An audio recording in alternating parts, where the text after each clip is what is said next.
안녕하세요. 혹시 여러분들은 의심이 많은 편인가요? 의심이 많다면 어디까지 사람을 의심해 본 적이 있나요? 제가 이런 이야기를 꺼내는 이유는 제 인생 최악의 의심병 말기 환자 때문에 이혼까지 하게 됐기 때문인데요. 어느 정도로 심각한 건지 한번 들어봐 주세요. 남편과 사귈 때 저는 정말로 평범한 인생을 걸어온 세상에서 가장 평범한 여성이었어요. 그래서 결혼도 평범하게 할 거라고 믿어 의심치 않았죠. 남편은 몸이 좀 약하지만 그 사람도 평범한 사람이었어요. 그런데 시댁에는 아주 평범하지 않은 사람이 하나 있어요. 바로 시모였어요. 시모는 아주 심각한 의심병을 가지고 있었거든요. 결혼 전 시모의 의심병을 알게 된 건 아주 우연한 일 때문이었어요. 저는 당시에도 지금도 작은 중소기업에서 일을 했는데 하루는 옆자리에 앉은 동갑내기 직원이 저한테 오더니 이상한 말을 하더군요. 너 혹시 뭐 문제 있는 거 아니지? 뜬금없는 소리에 제가 물었죠. 그게 갑자기 무슨 소리야? 무슨 문제? 나한테 무슨 문제가 있어? 이상하네. 오늘 나한테 전화가 왔었거든. 근데 무턱대고 네가 거기서 일하냐고 묻잖아. 어이가 없어서 어디서 전화하신 거냐, 그건 왜 묻는 거냐 내가 물어봤는데 답을 안 하고 전화를 또 끊더라고. 어? 갑자기 끊었다고? 응, 나이가 좀 있는 아주머니 목소리였는데 분명 젊은 사람 목소리는 아니었어. 그래? 이상한 전화였어요.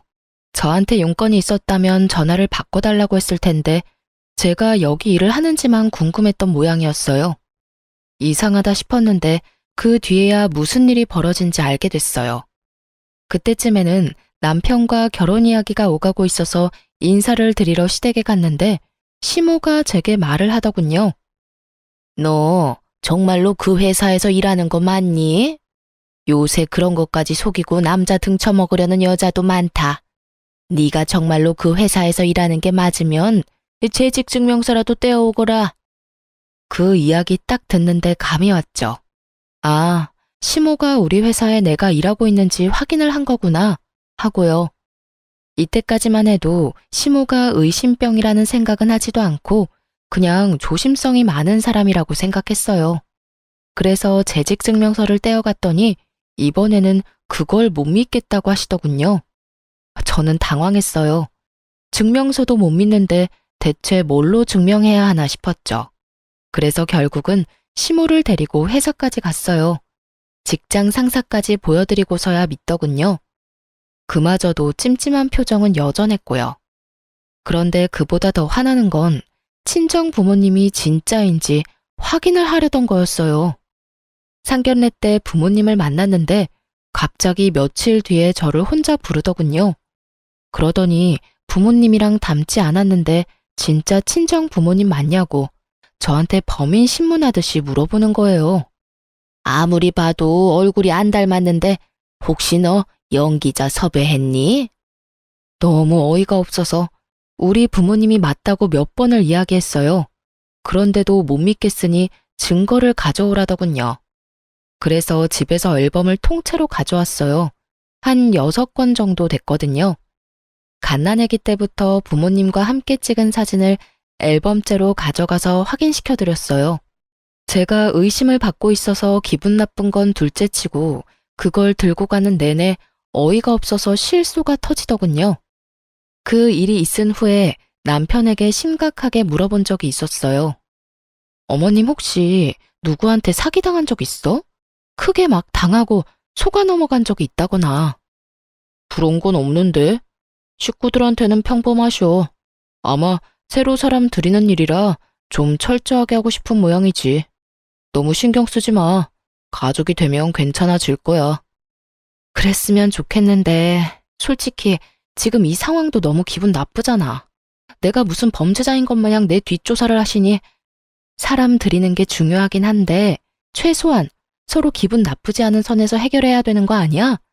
내가 나라는 걸 증명하려고 이런 것까지 해야 하다니. 그냥 당신한테 알아보라고만 해도 될 일을. 우리 엄마는 나도 못 믿어.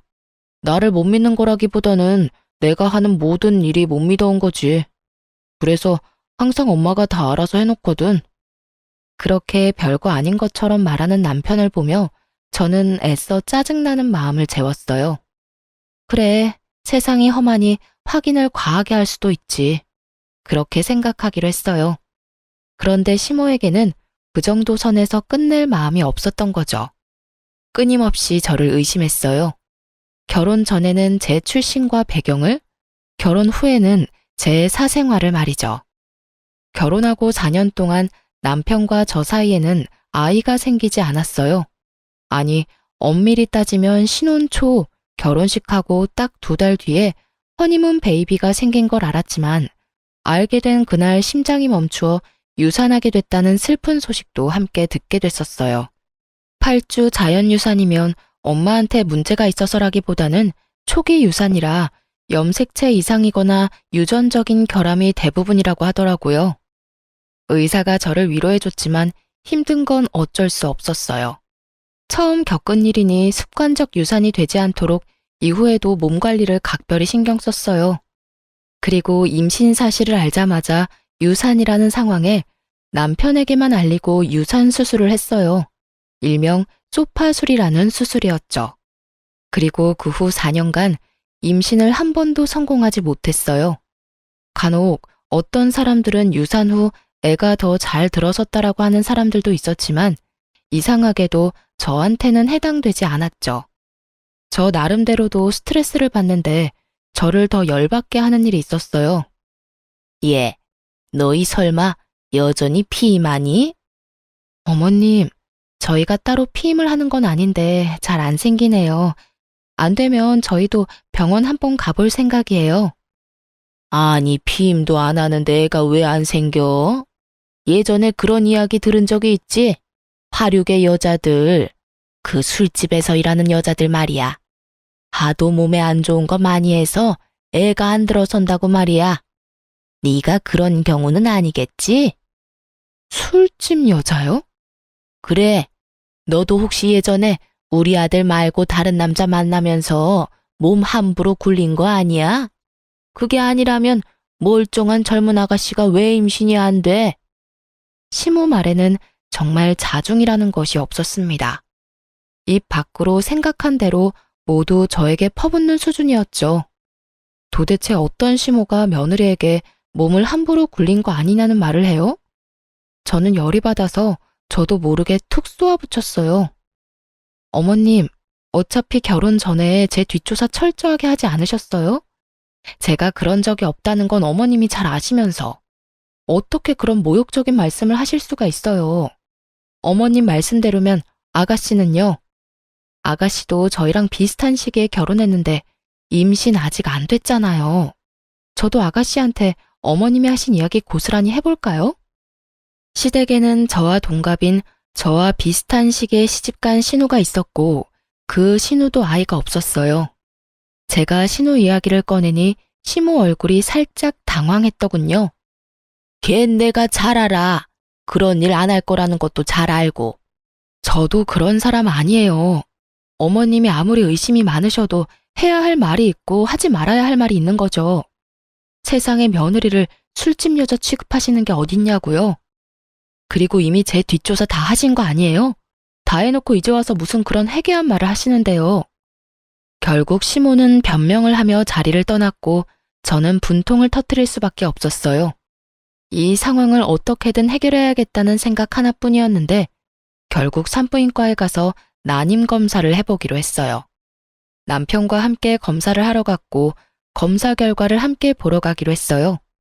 그런데 검사 결과를 들으러 가는 그날 남편에게 바쁜 일이 생겨버렸어요. 전날 갑작스럽게 지방 출장이 잡혔죠. 혼자 가려는데 남편이 시모와 함께 가라고 하더군요.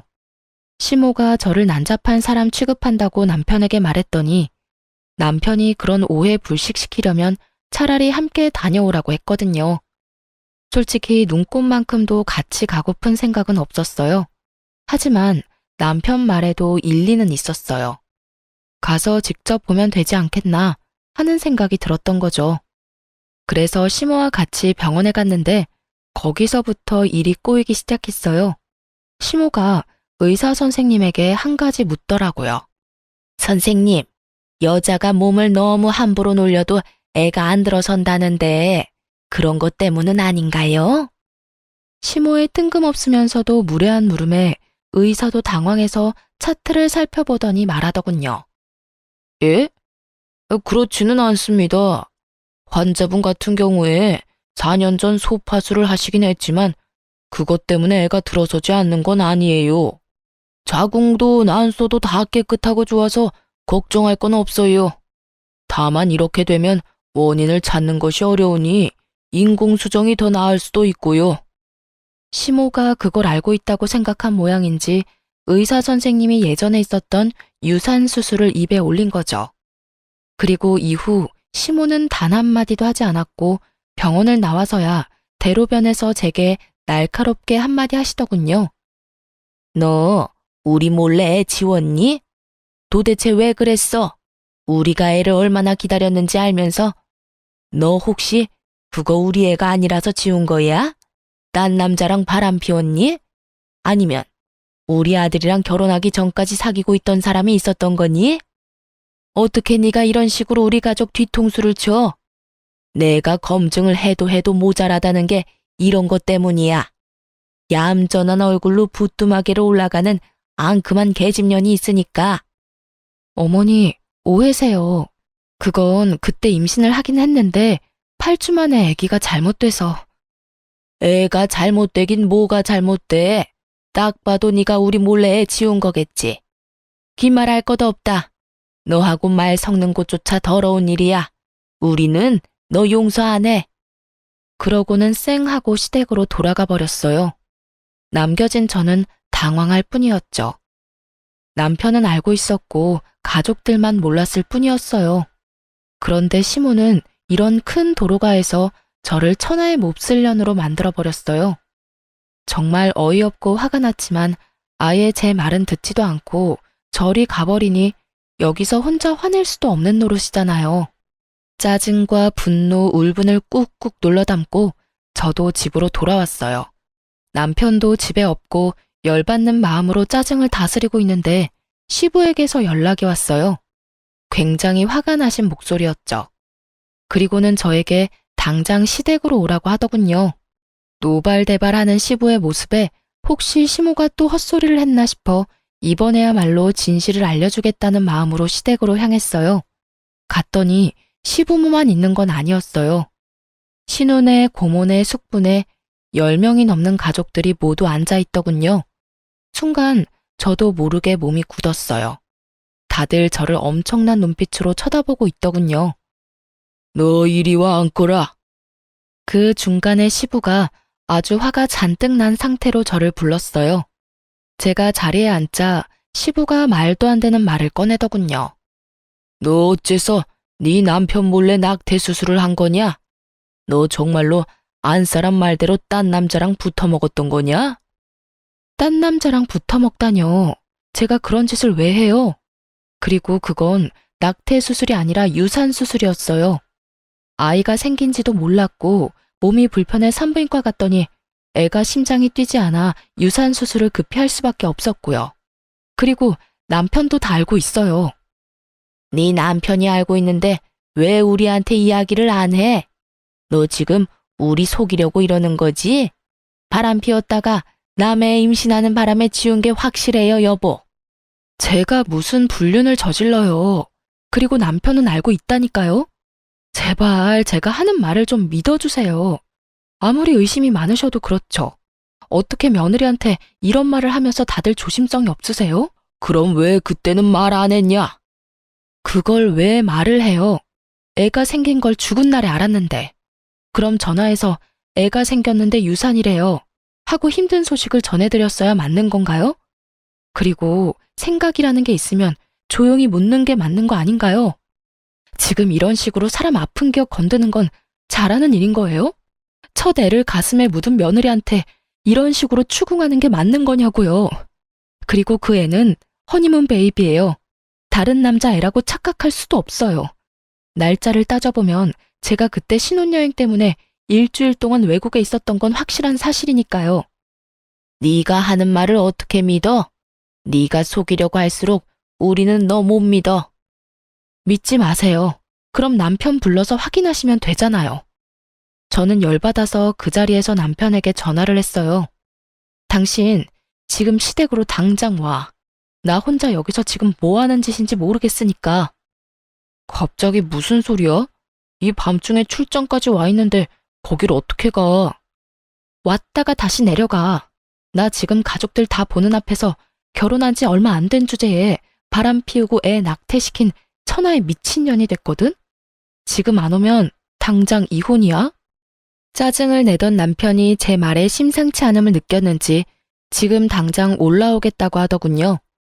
그리고 1시간 반 만에 남편이 시댁으로 헐레벌떡 뛰어들어왔어요. 어머니, 아버지, 이게 다 무슨 일이에요? 네가 왔으니 말해봐라. 너 며느리가 애 때는 수술한 거 알고 있었니? 네, 알고 있었어요. 같이 가서 수술하고 왔어요. 남편이 그렇게 말하자 시부가 당황한 표정을 하더군요. 그럼 왜 우리한테 말을 안 했어? 뭐하러 말해요. 애가 생겼을 때 우리가 알았으면 임신 사실 알렸겠죠. 그런데 그것도 몰랐는데 병원 갔더니 유산이라잖아요. 아무것도 모르는 사람들한테 유산 소식 알려서 울적하게 만들지 말고 우리끼리 수습하자는 생각이었죠. 게다가 그때 동생 시집 간다고 난리도 아니었잖아요. 경사가 있는데 애 떨어졌다고 말해서 남의 결혼식 초칠 수도 없는 노릇이고. 신우 결혼식 이야기가 나오자 그제야 가족들이 아 하며 수긍을 하더군요. 그런데도 시모는 여전히 완강했어요.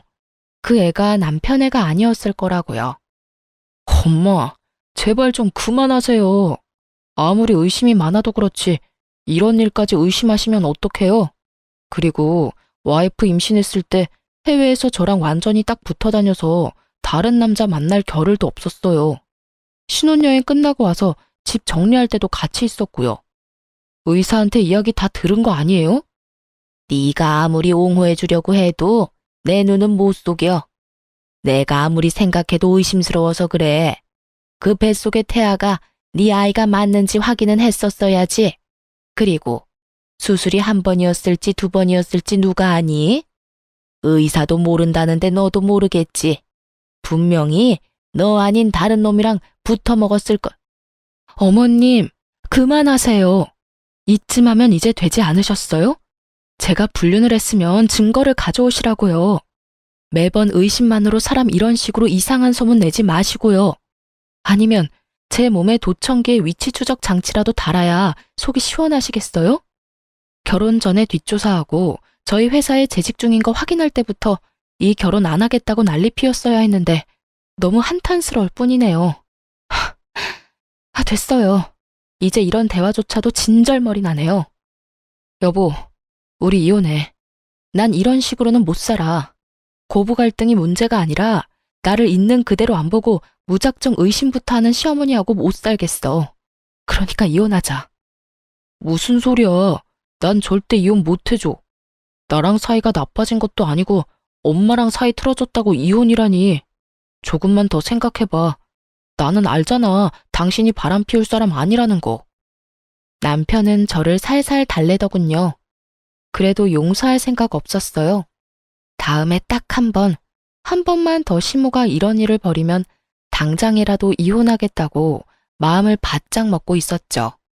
그런데 그 다음에 사고를 친 사람은 시모가 아니었어요. 바로 남편이었죠.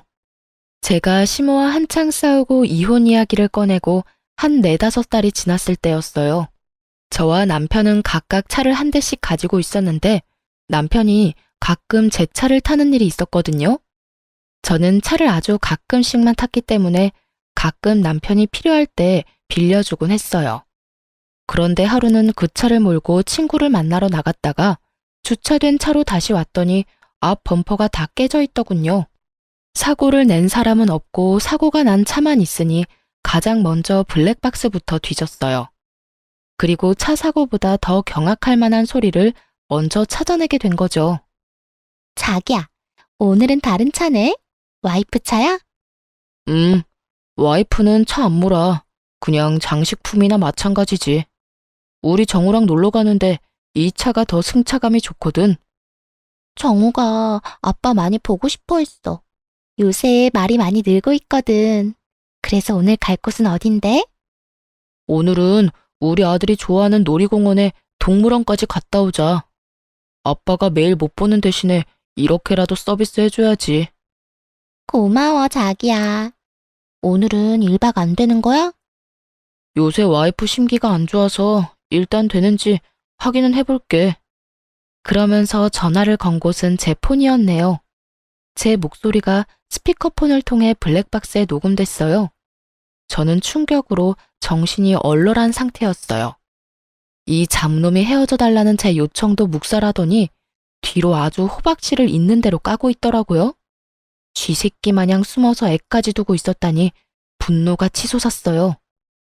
임신이 안 된다는 이유로 시모에게 걸레 취급받던 과거가 떠오르면서 상간녀 앞에서 본인을 아빠라고 칭하며 소꿉장난하듯 즐기는 남편놈을 보니 정말 눈에 뵈는 게 없어지더라고요. 이럴 거면 왜 이혼을 안 해준다고 하는 건지 이해가 안 됐어요. 저는 당장에 남편을 불러서 족치려다가 참았어요. 증거가 필요하다는 걸 알았거든요. 이놈이 저랑 헤어지지 않으려는 데에 모종의 이유가 있다면 저는 완벽한 증거를 모아서 이혼에 성공해야겠다 싶었어요. 그래서 참고 참아서 다 모아 터뜨릴 생각으로 인내했어요. 남편 놈을 아무렇지 않게 봐야 하는 게 가끔 토가 나올 정도로 기분이 더러웠지만 그럴 때는 아예 말을 안 했어요. 아니면 시모 이야기를 꺼냈죠. 그 이야기는 저희 사이에 금기시 되던 말이라 그 말만 꺼내면 남편 놈은 아무 말이 없어졌거든요. 그렇게 앞에서는 찬바람 쌩쌩 불도록 무시하고 뒤에서는 열심히 이혼 변호사를 찾아다녔어요. 그래도 헛헛하고 짜증나는 정말 설명하기 힘든 이 더러운 기분은 사라지지 않더군요. 그래서 저는 이 기분을 어떻게든 해보려고 사촌 오빠를 조심스레 찾아갔어요. 사촌 오빠도 와이프의 불륜으로 이혼하고 아이를 혼자 키우고 있었거든요.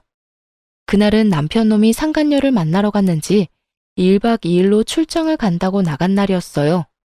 저도 이때다 싶어 사촌 오빠를 찾아갔죠. 오빠에게 이야기를 하고 나니 마음이 조금은 후련해졌어요. 그리고 그 마음을 다스리려고 하는 것부터가 잘못이라고 문제가 어느 정도 해결되면 마음이 저절로 가라앉을 거라고 하더군요. 그리고 증거를 모으기로 한 건 정말 잘 선택한 거라고. 사촌 오빠도 증거가 모자라서 하마터면 판결이 바뀔 뻔했다고 하더라고요. 그렇게 사촌 오빠와 길게 이야기를 나누고 그날 저녁 늦게 오빠네 집에서 나왔어요. 집 밖까지 저를 배웅해준 오빠가 우는 저를 토닥여주며 말했어요. 울지 마. 그런 놈한테는 눈물도 아까워. 내가 많이 도와줄 테니까 힘든 일 있으면 연락해. 알았지? 오빠 덕분에 마음 편하게 집에 돌아왔어요. 그런데 그 다음날 시모에게서 연락이 왔어요. 시댁으로 오라더라고요. 저는 무시했어요. 시모가 오란다고 가면 항상 열받는 일만 있었고 지금은 남편 때문에 더 열받아서 아무것도 하고 싶지 않았거든요. 그런데 시모에게서 끊임없이 연락이 오더라고요. 폰을 음소거를 했더니 그 다음에 무슨 일이 일어났는지 아세요? 시댁 식구들이 모조리 저희 집에 찾아왔더군요. 문부터 열라며 앞에서 난리를 치는 바람에 집으로 들였어요. 무슨 일이세요? 이 늦은 시간에. 말이 좋게 나올 리가 없었죠. 시모에게도 쌓인 게 많았지만 사과받은 적이 단 한 번도 없었고 남편 일 때문에도 좋은 소리가 나오지 않을 테니까요. 내가 너 그럴 줄 알았어. 어디 남편 출장 간 동안 남자를 만나? 내가 너 불륜 못 잡을 줄 알았지? 이래놓고 저번에 그렇게 억울한 척은 다 했니? 시모가 제 얼굴을 향해 사진을 몇 장 집어던지더군요. 기분 더러운 상황에 기름을 붓고 불까지 덧붙이는 시모를 보며 저는 팔랑팔랑 바닥에 떨어진 사진을 보고는 피식 웃었어요. 거기에는 저와 사촌 오빠가 집 앞 벤치에 앉아 저를 토닥여주는 장면이 고스란히 찍혀 있었거든요. 이 망할 할망구는 또 제 뒷조사를 하고 있었어요. 아니지, 이날만을 생각하며 틈틈이 뒷조사를 하고 있었겠죠. 지 자식이 어떤 꼴인지 알지도 못하면서 남의 허물만 열심히 찾아내려 기를 쓰고 애쓰는 모습이라니. 그 지독하고 어리석은 모습에 웃음이 안 나오는 게 더 웃긴 일이었죠. 웃어? 너 지금 웃었어? 뭐가 그렇게 웃겨? 너 잘 걸렸어.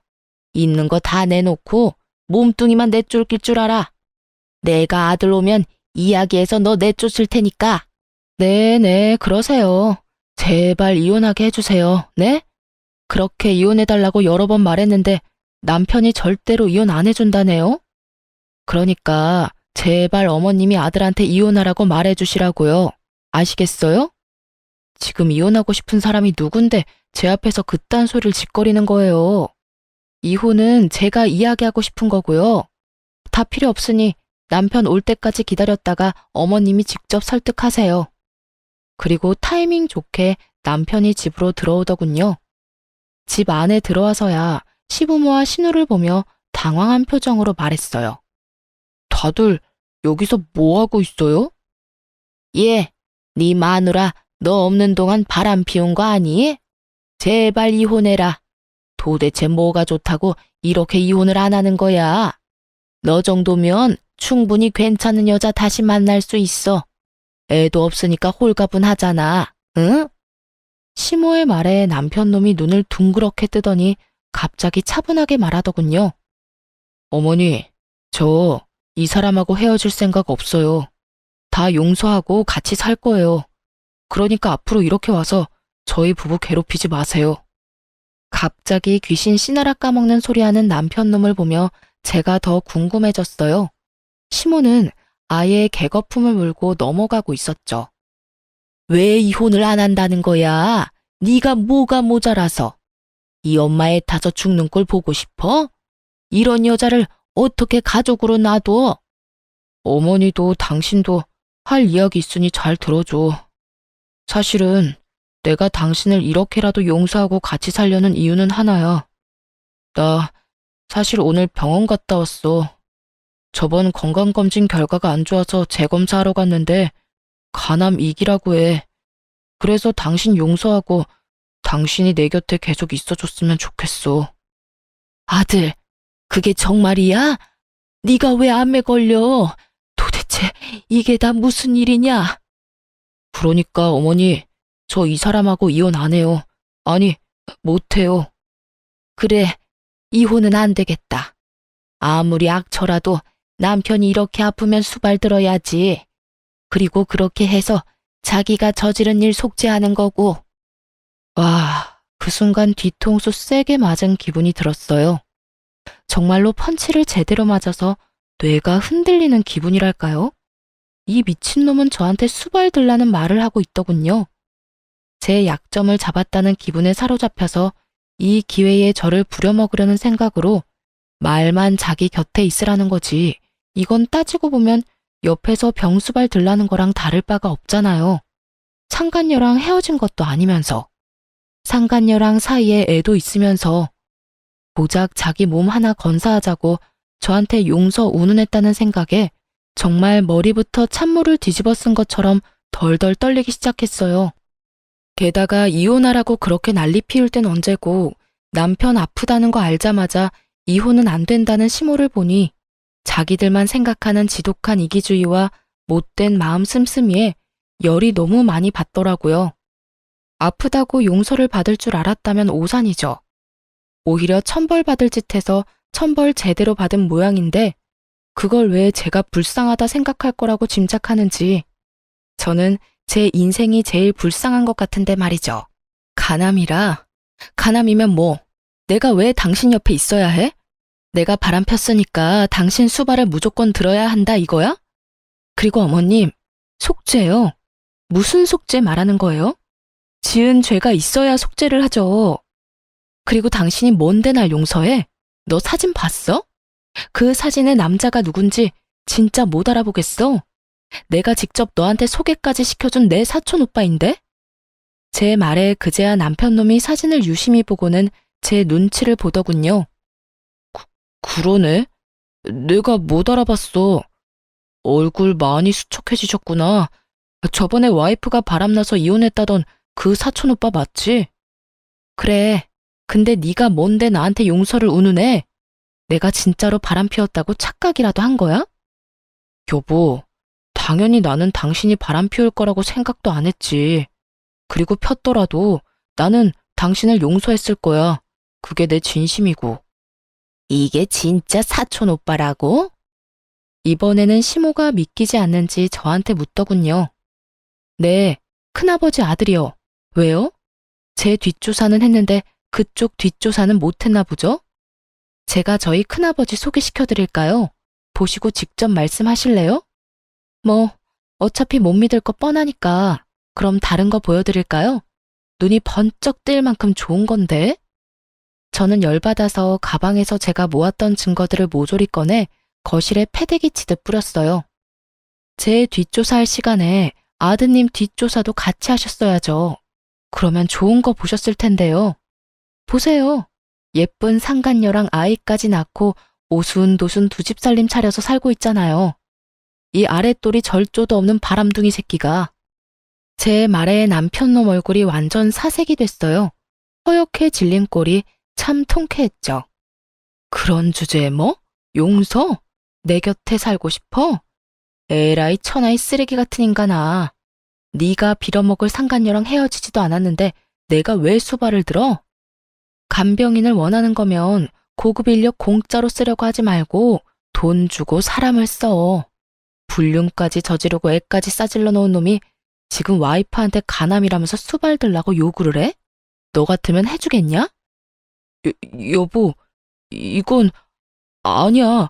나는 다 정리했고, 아니, 정리할 생각이고. 그제야 자기의 완벽한 계획에 금이 가기 시작한 걸 알게 된 남편놈이 저에게 헛소리를 실실 해대더군요. 정리를 할 생각이야? 그러면 나한테 간암 걸렸다 이야기하기 전에 정리부터 하지 그랬어. 여전히 잘 만나고 있는 주제에 정리를 할 생각이었다? 웃기지도 않네. 아니, 이 집 구석은 도대체가 다들 제정신인 사람이 없어? 시어머니라는 사람은 며느리 뒷조사하느라 혈안이 돼서 남의 사촌 오빠랑 찍힌 사진을 불륜이랍시고 난리를 피우질 않나. 남편이라는 작자는 상간녀의 혼외자 정리는 하나도 안 하고 지 간암 걸렸다고 병수발을 들라고 하질 않나. 뻔뻔하고 상식 없는 것도 유전이야? 야, 어떻게 이렇게 예의 없는 소리를 하는 거야? 이 불륜남이 사촌이라는 증거가 어딨어? 증거. 그놈의 증거 좀 그만 좀 찾으세요. 증거 100가지 보여줘도 믿을 생각은 하나도 없는 사람이 대체 증거는 왜 가져오라는 건데요? 다 필요 없고 법정에서 진짜인지 가짜인지는 판사랑 변호사들이 열심히 가려줄 테니까 거기서 확인하세요. 설마 판사 변호사도 못 믿는다는 건 아니겠죠? 그리고 이딴 식으로 가족들 불러 모아서 제욕하고 저를 불륜이나 일삼는 미친년으로 만들려고 한 것도 법정에서 모조리 다 따질 거니까 그렇게 알아요. 그래 봐야 네가 유책 배우자야. 이거 다 조작된 거지? 우리 아들 불륜도 조작이지? 증거가 아무리 많아도 믿지 않으려는 사람에게는 휴지 조각이나 다름없죠. 지 자식 불륜 소식은 또 철석같이 아니라니 더 할 말이 있나요? 특기 있으시잖아요, 뒷조사. 제 뒷조사하느라 아들 뒷조사는 한 적 없죠? 한번 해보세요. 이혼 전에 예비 며느리 뒷조사도 하셔야 되지 않아요? 그런데 한 가지는 알고 있으세요. 저는 이렇게 사람 많은 곳에서 저를 모욕한 어머님을 용서할 생각 없어요. 이혼 소송과는 별개로 명예훼손도 진행할 생각이거든요. 너 진짜 막 나가는구나. 어떻게 아픈 남편 앞에서 그런 말을 할 수가 있어? 네가 사람이니? 며느리면 며느리답게 굴어야지. 오늘 일은 내가 없던 일로 덮어주마. 그러니 네가 우리 아들 책임지고 병간호해. 싫은데요. 제가 왜요? 불륜이나 저지르는 정신 나간 놈을 왜 해? 몸 낫게 해주면 또 불륜이나 저지를 놈한테 대체 왜요? 어머님도 참 이기적이네요. 언제는 이혼하라면서요. 그래놓고 이제 와서 아들 수발 들 사람 없다고 지금 저더러 수발 들라고 하는 모양인데 그렇게 할 생각 없습니다. 그러니까 딴 사람 알아보세요. 저기 있네요. 병수발 들어줄 상간녀가 떡하니 있는데 뭐가 문제예요?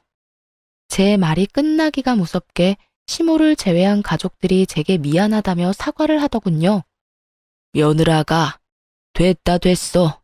너무 흥분하지 말고 우리가 잘못했다.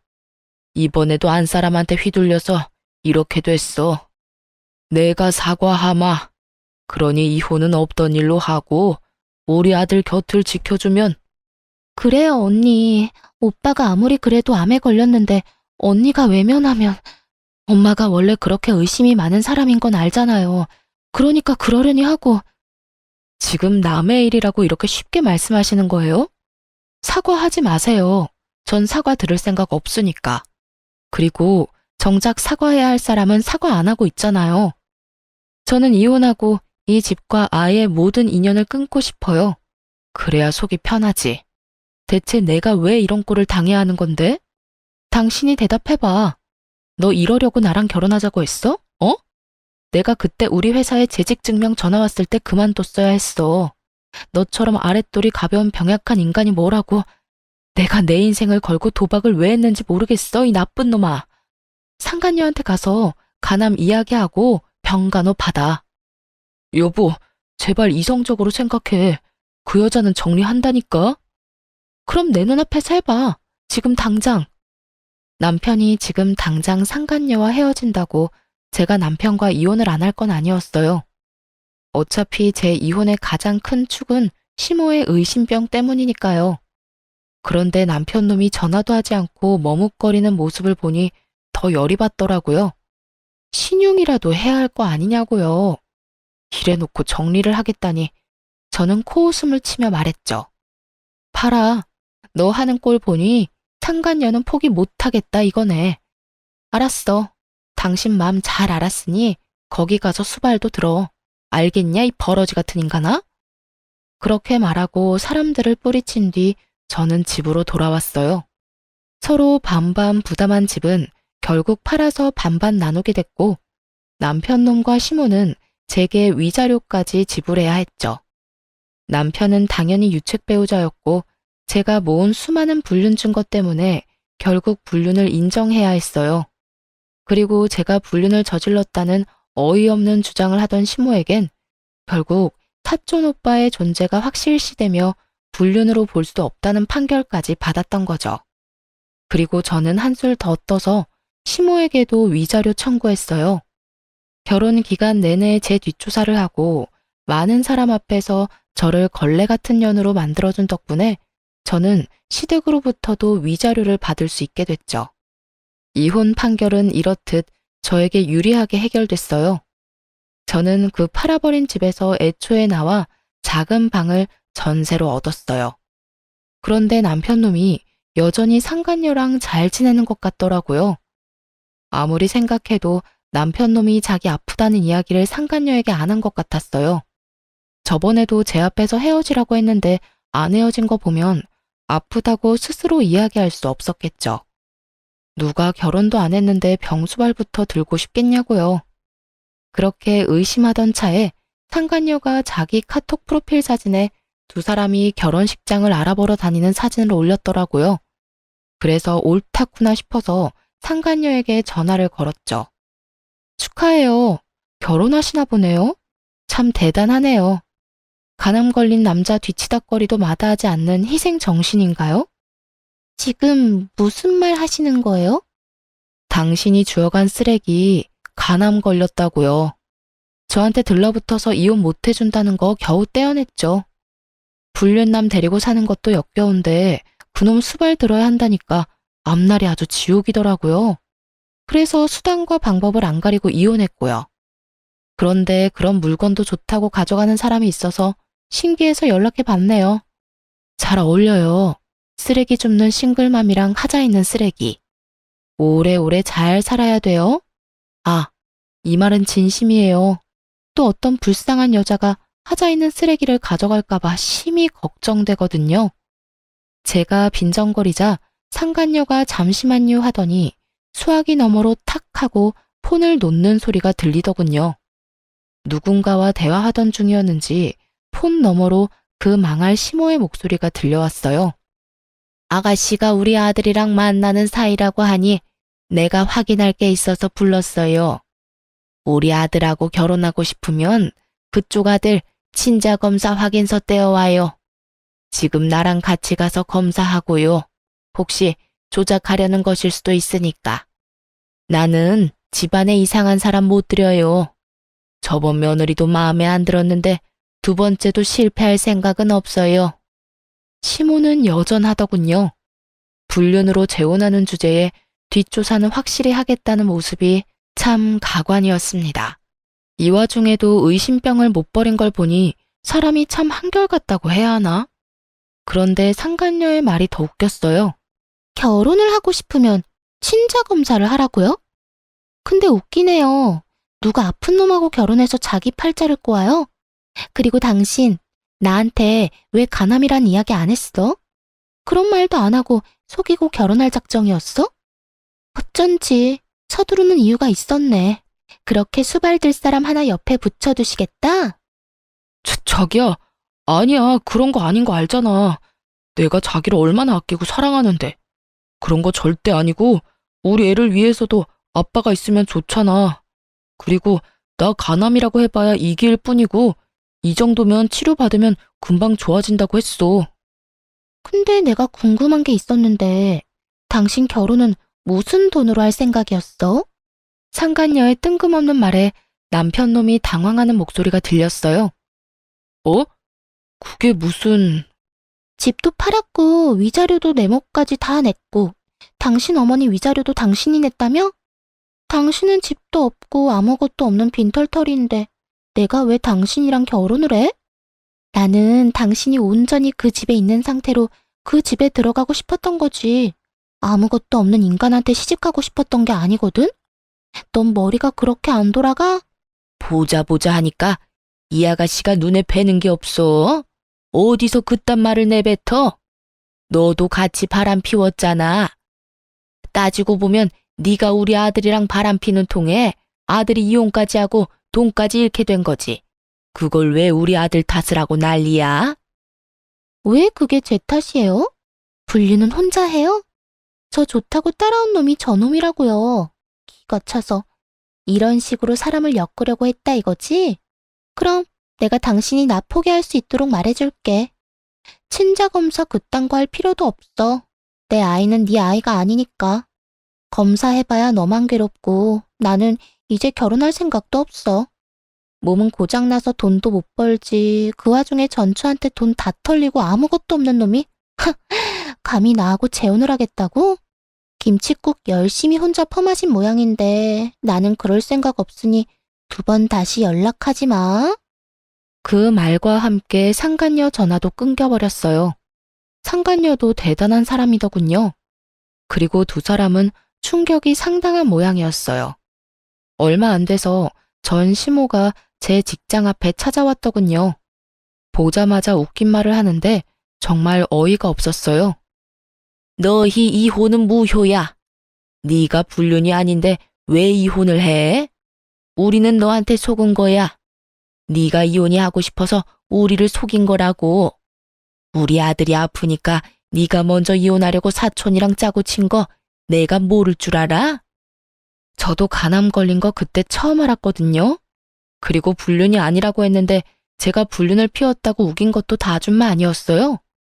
이혼은 남편보다 당신 때문에 더 하고 싶었던 거고 남편은 거기 쐐기를 박은 건데 더 할 말이 필요한가요?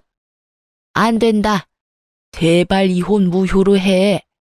너마저 거절하면 우리 아들 아플 때 누가 수발 들어줘? 내가 미안했다. 앞으로는 너 뒷조사 하지도 않고 나쁜 말도 안 하마. 그러니까 우리 아들 옆에만 좀 있어다오. 그 상간녀는 우리 아들 버리고 떠나갔어. 애도 다른 남자애라니. 몇 번을 물어도 제 대답은 똑같아요. 그리고 아들이 그렇게 불쌍하면 아줌마가 직접 열심히 수발들면 되잖아요. 내 인생 망가뜨린 사람들하고 다시 같이 사는 미친 짓은 못하니까 얼른 내 눈앞에서 꺼져요. 마지막 경고예요. 어쩜 이렇게 남처럼 이야기를 해. 그래도 몇 년이나 같이 살았던 부부잖아. 이제 와서 부부라고 인정하듯 말하는 꼴이라니 어이없어서 말도 잘 안 나오더라고요. 남이죠. 이혼했으니까. 그리고 앞으로 연락도 없이 일하는 곳, 사는 곳에 찾아오지 마세요. 만약 이런 일로 찾으면 스토커랑 사생활 보호 위반으로 경찰에 신고할 거니까. 옛날에는 며느리라는 이름으로 다 피해갈 수 있었던 일도 이제는 남이라서 다 위법인 거 몰라요? 결국 제 으름장을 듣고 나서야 아무런 수확도 없이 떠났어요. 나중에 알게 됐어요. 저와 이혼하고 상간녀한테도 버림받은 전 남편이 간암으로 치료받는데 예후가 좋지 않아서 여전히 투병 중이라는 것. 그리고 다 늙어서 그런 아들 자식 수발들다가 스트레스 때문인지 치매를 얻어서 요양병원에 입원하게 된 시모의 소식을 말이죠.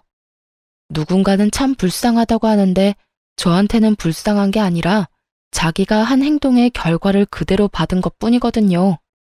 의심병이 심해서 며느리를 감시하고 조사하고 이상한 소문이나 퍼뜨리는 시모나 불륜 저지르면서 자기 수발은 마누라한테 들도록 만들려는 파렴치한 자식이나 똑같은 사람들이잖아요. 이렇게 저는 그 지옥 같은 의심병 환자와 하자 있는 쓰레기에게서 벗어날 수 있었어요. 의심이라는 게 어떨 때는 꼭 필요한 것이긴 하지만 가족에게까지 너무 과하게 의심을 하다 보면 언젠가는 사람을 잃게 되는 법이라는 걸 그 사람들은 몰랐나 봐요. 시모도 그런 시모에게 휘둘리던 가족들도 그리고 그런 걸 이용해 바람까지 핀 남편도 결국에는 주변 사람을 잃게 됐으니까요. 저는 이번 이혼으로 너무 힘들었기에 다시